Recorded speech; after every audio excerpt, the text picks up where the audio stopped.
Welcome back to another episode of Warren Cali. In this episode, I'm going to detail the story of Baby B Brazy.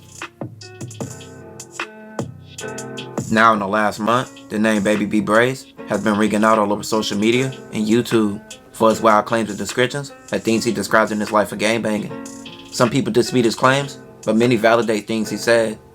But even people who haven't agreed to some things he said, one thing many people of all have said, that he stands on business in real life. Brazy was born around 1991 and will grow up in LA. He grew up in a notorious section known for a gang called the Denver Lane Gangsta Bloods. The Denver Lane Bloods were formed in the 70s and become an independent gang. They didn't join the Crips like many surrounding gangs close to them did, but instead, they become rivals of the Crips and especially a gang called the Hoovers, especially the 107 and the 11 Deuce Hoovers, who are in close proximity to them. The Denver Lanes will have a lot of history in their turf and has several rappers from that section, like B Brazy. He left a stamp in their community and in the rap scene before he was killed in 2003. And Baby B Brazy was still a kid when B Brazy died, but he carried that legendary name well. And Baby B Brazy carried that name with pure aggression. In the streets, the juvenile system, county jail, and later prison. He was known to shoot and fight, being an all-around gangster. But his street ways would eventually get him life without the possibility of parole. Brazy and Kilo were both members of the Denver Lane Gangsta Bloods. On January 17, 2016, they both stole a car from a man named Edward at gunpoint. Approximately 35 minutes later, Brazy and Kilo used Edward's car and did a drive-by shooting. They shot at several people who were standing in front of a liquor store in the Hoover's turf. They shot a man named Elliot. On February 21st, 2016, Brazy fired multiple shots from his car at another car which a man named Nate and a woman named Letitia was in. Nate was killed. On March 18, 2016, Kilo fired a gun from his car, killing a man named Keelan, who was riding past him on a mini bike. On March 20th, 2016, Brazy and Kilo approached several Crips and pulled out their guns. One of the mans from the Crip side pulled out a gun as well and started shooting at Brazy and Kilo, which they both fired back, and nobody was shot in this incident. On March 21st, 2016, around 1 p.m., Brazy entered the motel of a man named Dion. Brazy robbed Dion at gunpoint. On March 21st, 2016, at around 11:20 p.m., Brazy and Kilo shot and killed a man named Stilo from the Hoovers. Brazy was later arrested a month later after the shooting while driving a car that matched the vehicle in the surveillance in one of his shootings. A witness named Samantha also identified a photograph of the car and involved in the shooting. She also said that Brazy was the shooter. Cell phone tower records indicated that Brazy's cell phone was in the area of the shooting shortly before the shooting occurred. A gun examiner testified a .380 caliber shell casing was recovered from the scene and had been fired from the same weapon as casings recovered from the shootings of Elliot and Stilo. Months later, in August of 2016, an associated killer in Brazy named Wolf from Afton Park Bloods was picked up. He was placed in a cell with an agent. The police conducted and placed the agent posing as a fellow inmate in a cell with Wolf and recorded their whole convo. Wolf discussed the uncharged murder and the murder of Stilo with the agent. Throughout the whole convo, he brought up Brazy and Kilo. Wolf told the agent the police had told him that they found his DNA at both crime scenes. He would even say Brazy did the whole thing. Damn. And what Wolf said in that cell is what got everyone convicted. That's crazy. During the investigation, detectives showed Letitia photographs of the possible suspects, but she was not able to identify the shooter. But she later did at trial, and she identified Kilo, but not Brazy. Brazy had his girlfriend as an alibi, but her testimony was seen as a lie, and her being a gang member connected to the Denver Lanes made her testimony untrustworthy. While in county jail, Brazy was raised in hell, having reports of insubordination, fighting, assaults, and possession of shanks. On October 7, 2019, weeks into the trial, the counsel of Wolf reported that Brazy and Kilo had threatened Wolf that morning while they were taking the bus from jail to court.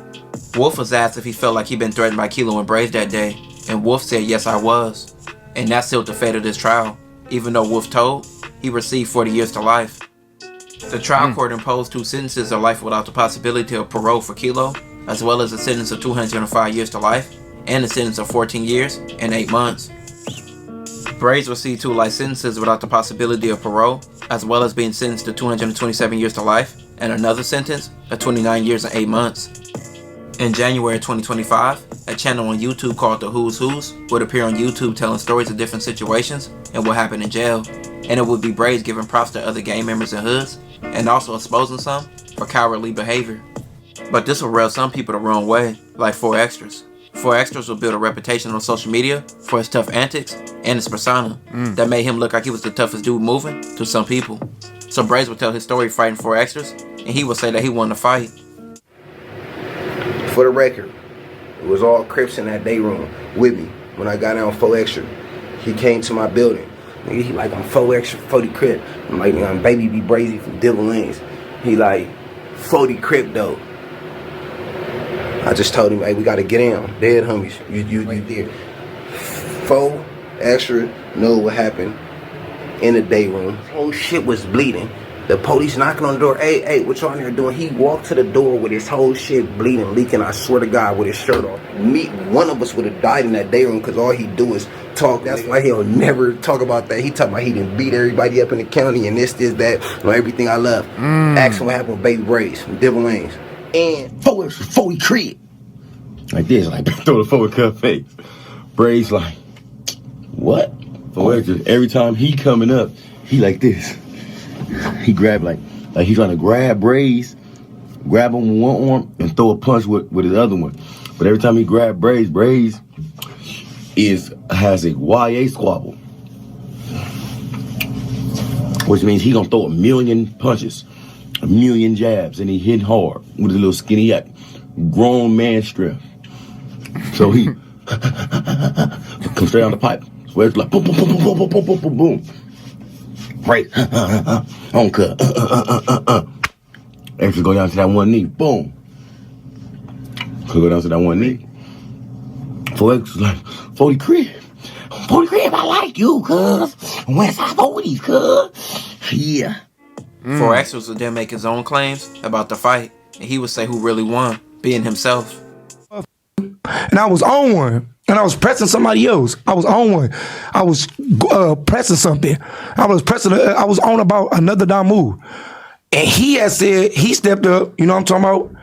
He stepped up and said, man, I feel like a buster if I let you come over here and don't ask for a fade. So I said, on 40 Crip, you can get that.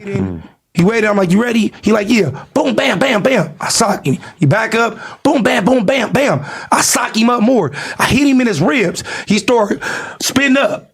I'm like, bro, I'm like, Brazy, come on. And you know, Brazy, you watching this, exactly what happened. I'm like, you ready? He like, yeah. Boom, bam, boom, bam, boom, bam. He backed up. His homie like, no, that's over. It's over. I'm like, no. It's like a homie. You straight? He like, I'm straight. Bro, nobody got knocked out, bro. You get what I'm saying?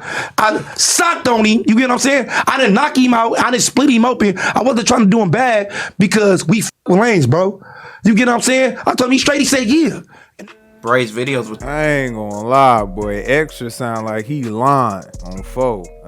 He was stumbling up and beginning on his words. I don't know, man. Cause I ain't never even heard him talk about that fight.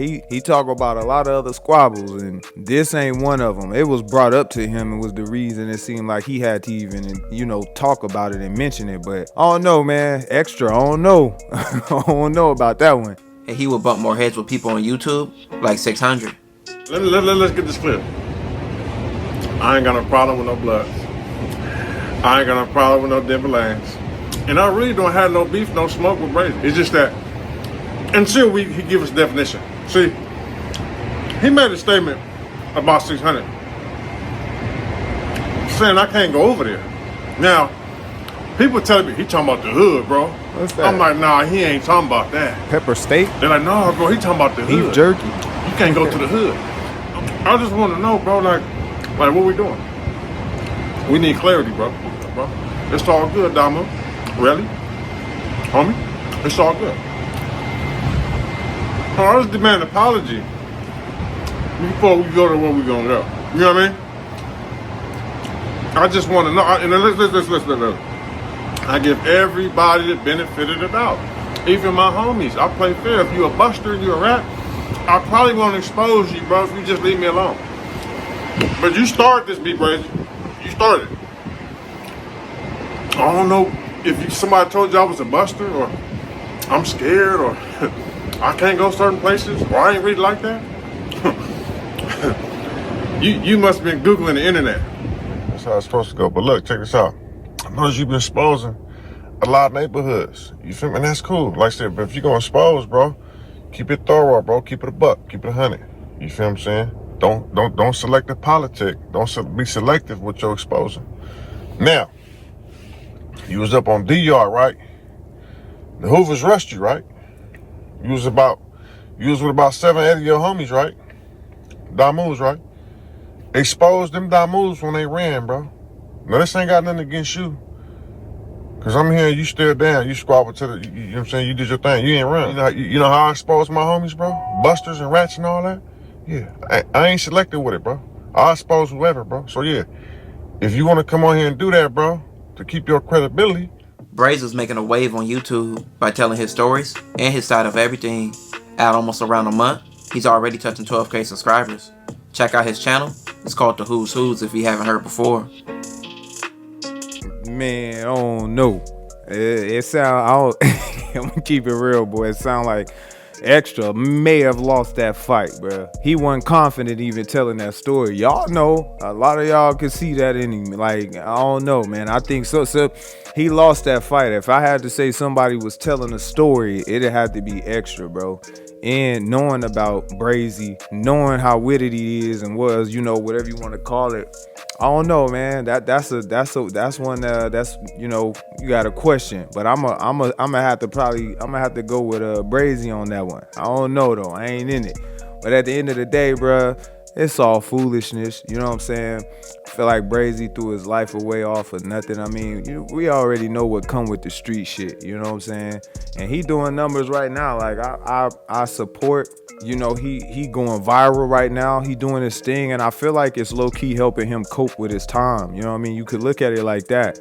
You know, you going viral, you on the internet while you doing time like that. That could just be a, you know, help and, you know, coping with the time you doing. But man, at the end of the day, bro, all of it is foolishness. I come from that background, bro. Like, I know what it's like being there. I'm fortunate enough to be sitting here doing what I'm doing. You know, I'm thankful for that, man. And I just, you know, want to tell motherfuckers like, this ain't the way. You know what I'm saying? I'm glad he's able to, like I say, have something to, you know, kind of spend his time on with the stories and stuff like that. Just like I said, just helping him cope. To me, that'll just help do time. Anytime you can be doing anything other than really just sitting in there, you know what I mean? It's kind of like helping time pass by. But hey, we all know Brazy was putting that work in. He was hit belt to ass in them streets, man. And I just think he, you know, was doing the wrong move when he was, you know, using the same cars and then having his cell phone and the hits in the areas and stuff like that. And I think that's what really, you know, jammed him up. Well, that's exactly what jammed him up. But again, man, like I said, man, this ain't the life you want. This ain't the life you want to live. You know, to be behind themselves. You know, people don't support you the same way when you in there. You know what I'm saying? It's better to be out. But hey, man, shout out to Brazy. He doing his thing, man. And y'all already know how it go. I'm checking out. Peace. Yeah, whoa.